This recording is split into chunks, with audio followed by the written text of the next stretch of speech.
on. Chimp Crazy. What? Has anyone watched Chimp Crazy? I haven't watched it, but I read a little bit about it, and it seems like something that would be up the show's alley. So tell us about it. Okay, so if you've seen Tiger King, same guy that made Tiger King for Netflix has made Chimp Crazy docuseries for Max, for HBO, right? But here's the big thing. He said when he did Tiger King, like word got out around the like roadside zoo people that like this guy's a bad guy because he made all the people in Tiger King look bad. So did he make them look bad, or did they make themselves look Look, bad? I'm telling you from the roadside zoo perspective. We don't like saying roadside zoo. What are they called?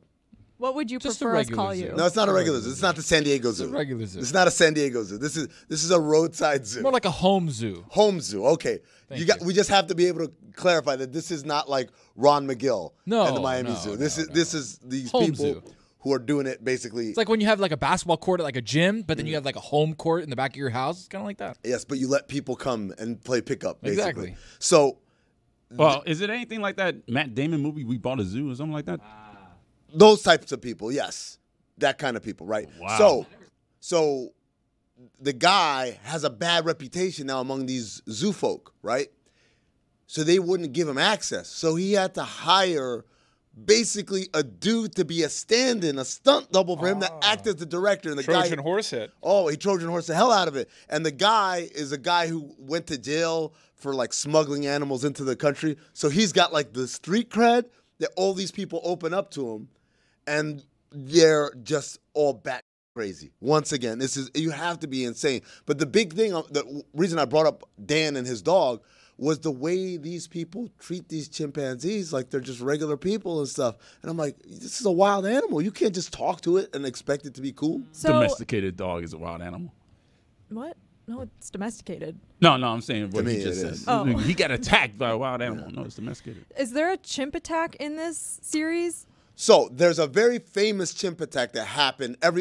Almost everyone remembers the story vaguely. I do remember the it. woman whose face got ripped off by a chimp. So that's actually how our show started its relationship with Ron Magill.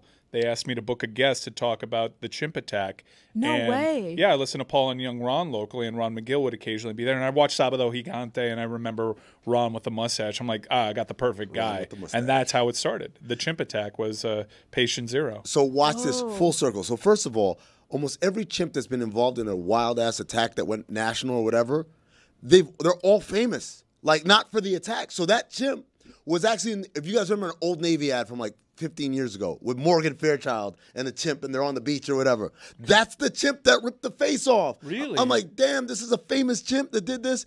And so the story goes, the woman's friend came over and the chimp had been aggressive before, but she didn't want to say anything because she thought that like they were going to take the chimp away. So her friend comes over and brings an Elmo doll because the chimp likes Elmo. And the chimp just goes berserk. Tears it apart?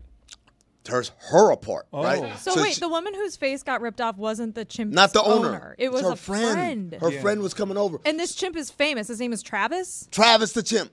Travis the chimp. She calls 911. The cops show up. The cops know the chimp because he walks around town and stuff, and they've known, oh, hey, Travis, whatever. So the cop is in the car, and he's like, I've never seen Travis like this. And so Travis comes up to the car, and he says, I swear to God, he said, I got my gun out because I don't know what's going to happen. I'm thinking he's going to say Travis punches through the glass, and then like he shoots him. He said, this chimp ripped the door off.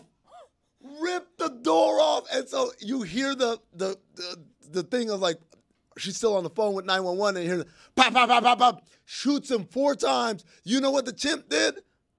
He walks back in the house. He took 4, looked at the guy, walked back in the house. Oh my God, what is this, an episode of The Boys? It was insane. I'm like, what the hell? Travis a real one.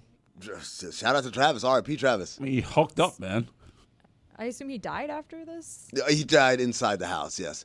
But ripping the door off though is dude, I know chimps are strong. When they said he ripped the car door off the hinges, like I'm sorry, man. Like, how could anyone want that? I was not familiar with your game. For real, man. I'm like, damn. Planet of the Apes did not show us this.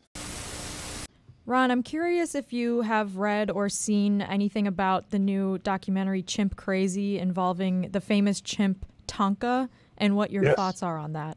I have seen that. as I've always said, extremism in any form is dangerous. This woman is an extremist, to say the least.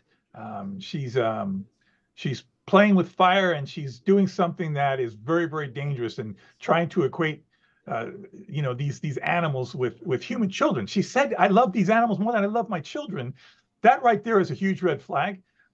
But the way she treats these animals and the position she puts herself in, I'll tell you, there's several scenes that I saw in the first couple of shows where she's lucky that chimp just doesn't reach her hand and just strain it right through the bars.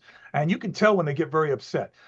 This is a very dangerous situation. I think Tonka is probably still alive somewhere, because this is the kind of woman that would, do anything she could to protect her kid. And I can relate to that kind of love, but not for a chimpanzee and the perspective she's putting it into.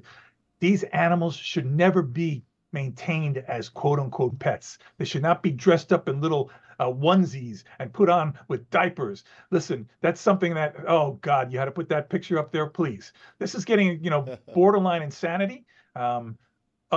She's a whack job. Okay, she's an absolute whack job. And when you watch the show, you'll see what I mean. I try to be as professional as I can in these types of things, but when I see programs like this and I see a woman like this getting a platform where she's trying to convince people that this is normal, it is not. It's not only not normal, it is dangerous. And it's cruel to these animals, as you can see the conditions that they're being kept in on those situations.